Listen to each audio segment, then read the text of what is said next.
there. Hi, welcome back to Curious Collection. I'm Will. I'm Cinnamon. Today we're going to talk about the customer service, customer support aspect of running our eBay business and how insanely frustrating that can be without trying to make it a rant video. So, good luck. We'll see how that works. So to begin with, we do not have open offers on our store. We believe that we are pricing our items properly, and it is in our best interest to not devalue our brand and our products. So there's a lot of occasions that I could see, we used to have offers enabled on the store, and I could definitely see if you're selling items with barcodes, basically is the way I like to look at it, is there's going to be competition. If you have a barcode on your product, or if it had a barcode at one point, there's competition. If your product was produced after, say, 1975, 1980, it should have a barcode. Prior to that, there's no barcode. Or a dinner menu from a train or something, there's no barcode on these types of products because they were never designed to be sold. So we don't have offers enabled. We comp sold listings, and yet we still get people messaging us, hey, would you take, 50, 60, 70% off? And it is absolutely infuriating. Yes. No, reasonable offers. There are times when people will send us a message and they'll be like, hey, you know what? I was looking at purchasing multiple airplane photos. What's the best you can do? Okay, no problem. We'll give you 50% off because you're buying 20 of them. We have times that people reach out to us and they say, hey, I've been looking at a few different items. What can you do for me? No problem. Or even that one item that we've had up in the store for a while, and they ask if they can get, 10% off. Sure, we can do that for you. Not a problem.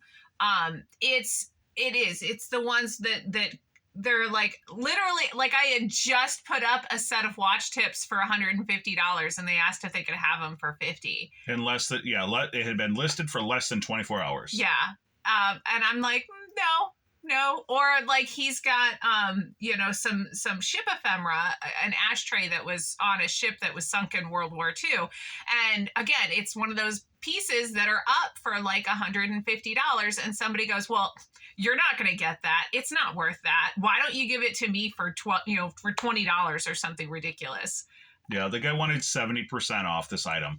Again, it is a relic. It is a piece of history. It belongs in a museum, and he thinks I need to, send it to him so he can add it to his ashtray collection. Right. Yes, there are people that collect ashtrays, and if you want to add this very rare piece to your ashtray collection, that's great. I don't have a problem with that. SS Manhattan is a, popular ship, and it is a sought after piece. There are no pieces of this boat left. That's the thing. That's why it has the price point that it does. Right. If you don't think that's a reasonable price point, then don't buy it. You don't have to buy it. That's okay. Nothing. We talk about this. We do not sell anything in our store that you need to live. It is everything we sell is a want, which is, necessarily not bad, but it's not necessarily good either. You can live by never ever buying anything out of our store. Yeah. But this is how we make our living, and all of the products that we sell have investment cost, right? We've talked about that a lot, is that we do put money out there that we can then buy the stuff. So I had that's two examples in the last 48 hours. Yeah. I also had a person reach out to me and ask if they could buy this 1970s untouched, unused needlepoint kit, which, we used to sell crafts. So this has been in our store for probably a year and a half. So yes, it's been there for a long time. It started out at $20. We have dropped the price down to $12.99. So it's not that we're not moving on the price. $12.99 free shipping.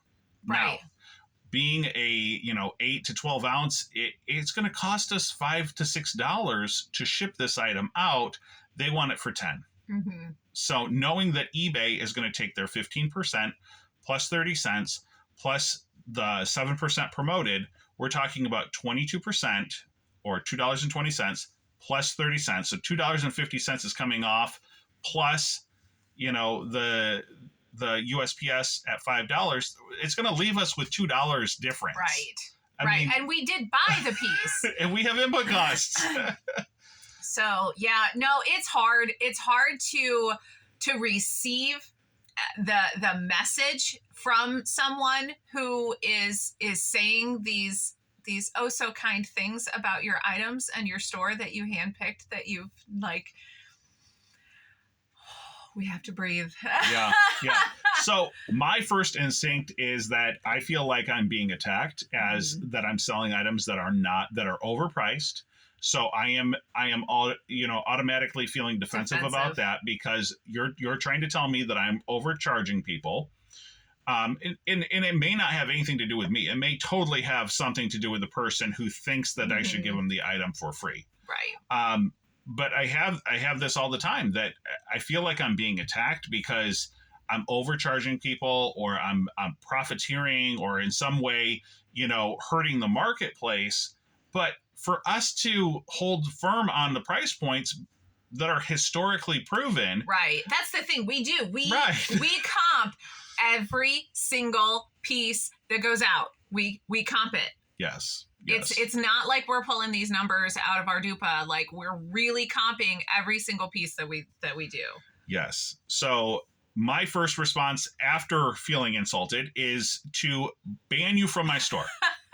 And I know that I'm not the only seller that feels this way, is that you have insulted me. Mm-hmm. I don't want to do business with you, and go away.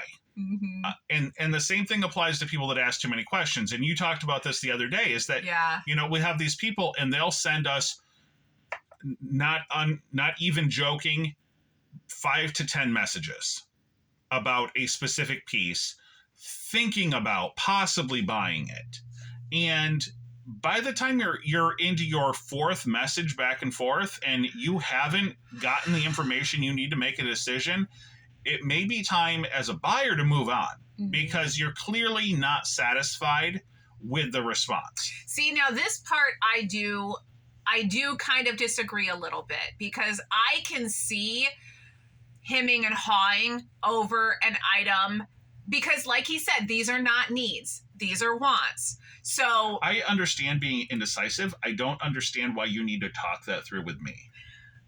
Because sometimes I'm not the person, because if I sell you on this, if I upsell you on this product that you don't want, then it is my fault. Then it is my responsibility, because I pushed it on you. Yeah. So no, I think that as a girl, like, as when I'm going shopping, and I have, like, if I go shopping with a girlfriend, right? I'm not your girlfriend, though. I know you're not. I'm saying, if I were to go shopping with one of my girlfriends, then I would probably be like, oh, I love these pants. These are so great and they look so good on me, but they're $40 pants. I don't have to have pants right now.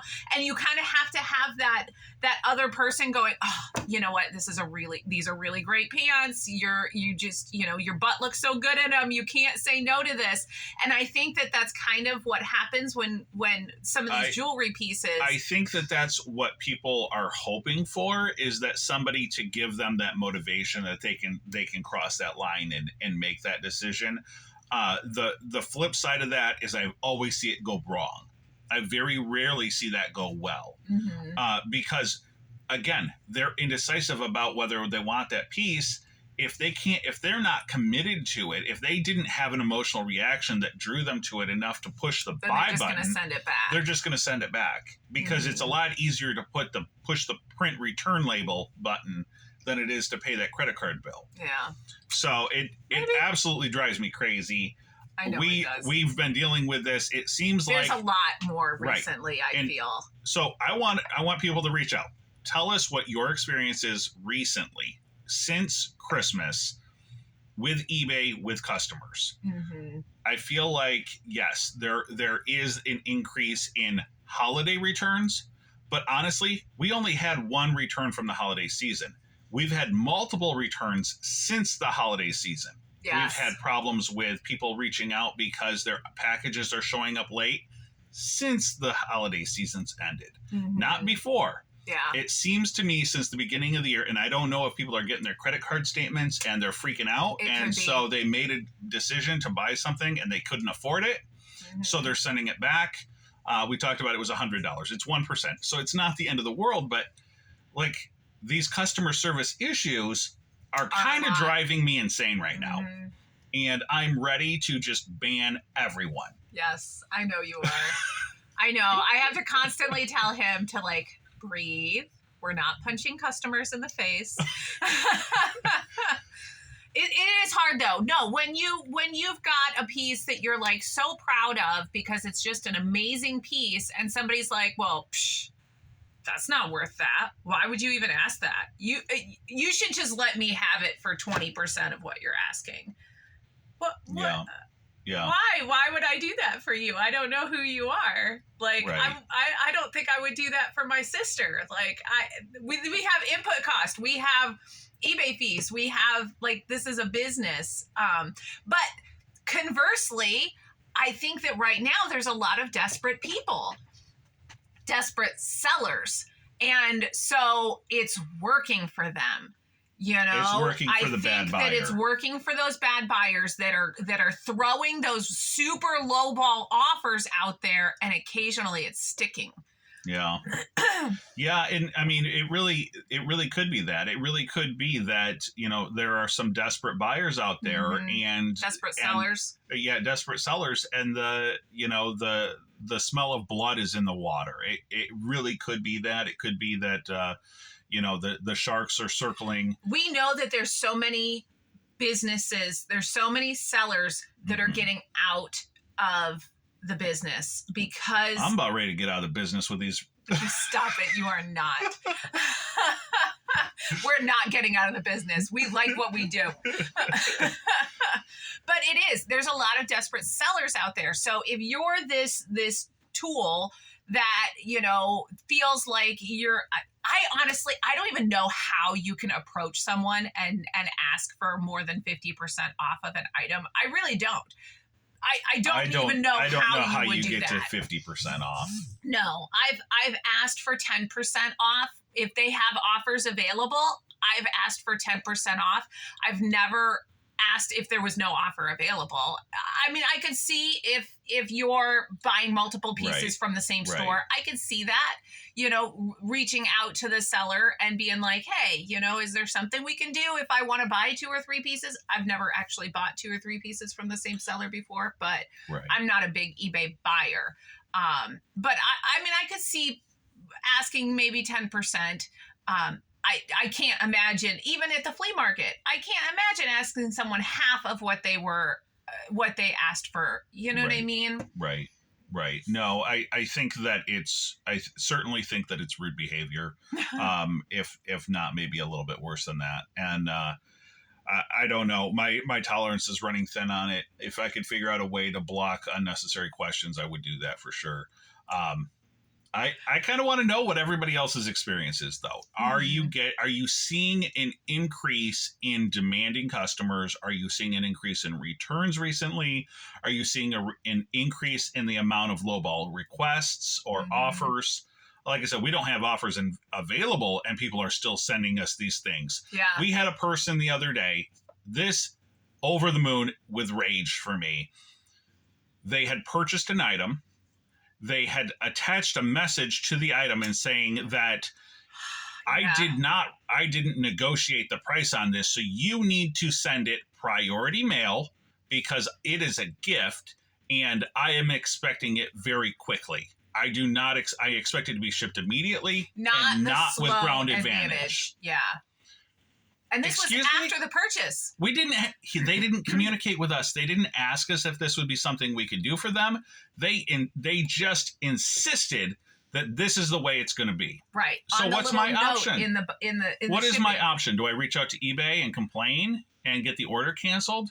Do I reach out to the buyer and let them know, like, sorry, you're asking for a shipping rate that's going to cost me twice as much? Mm-hmm. Or do I just suck it up and ship this thing out and lose $4 off my item? Well, and now that customer is going to do that to the next buyer and the next buyer. You know what I mean? Like I don't have a problem with if you would have reached out to us and said, hey, you know what? Like, I've got a birthday party to go to. I really love this piece.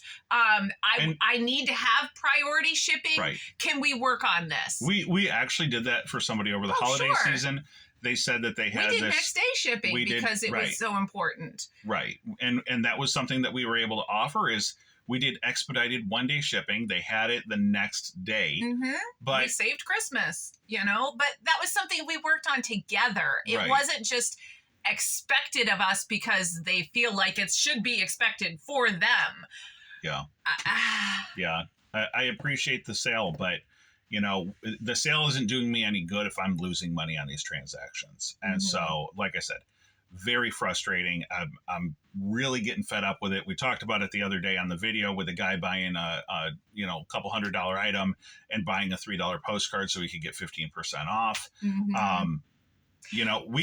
That bothered me so much. We went back and we changed our policy so that you cannot do that now. So now people that put together multiple orders, they don't get 15% off. They only get 10% off. Right. Which is what we would give on our offers Standard anyway. So there is no additional, it's just the 10% off. Yeah. So, I mean, absolutely crazy. Again, I'm sorry. This was not supposed to be a rant video.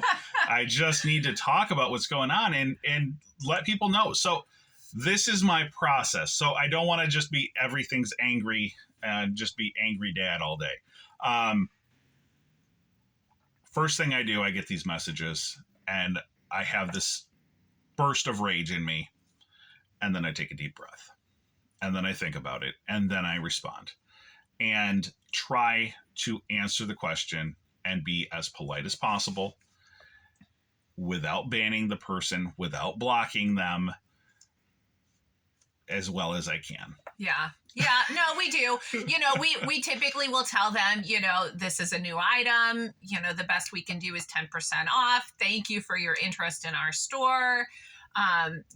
Occasionally we'll say, if there are, for multiple quantity orders, more than 5 or 10 items, we can work with you for a better discount. Right. So the person that wanted the needlepoint at $10, I let them know, well, I can't do it for one because of the cost of shipping and fees. But if you bought 2, I do 2 at 10, each.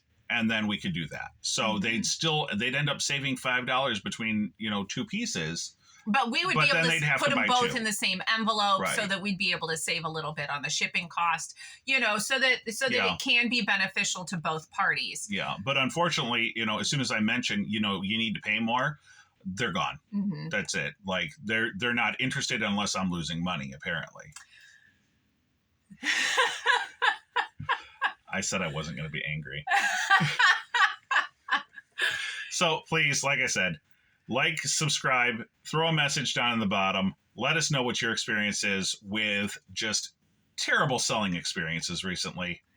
It is hard because but at the same time, I totally get it. Everybody's being squeezed for every penny right now. And like I said, I can kind of see tell me again the measurements. Tell me again, really tell me that this is 100% exactly what I want it to be. I think that's what. No. They're letting you know who they are. That's my take. They're letting you know who they are. Yeah. If you don't respect me or the product or my time, you're going to be a problem because you don't respect people. That's my take. So, well, what is your take? Tell us down below, what your thoughts and what your experiences are. Thanks so much, guys. Good luck to you out there.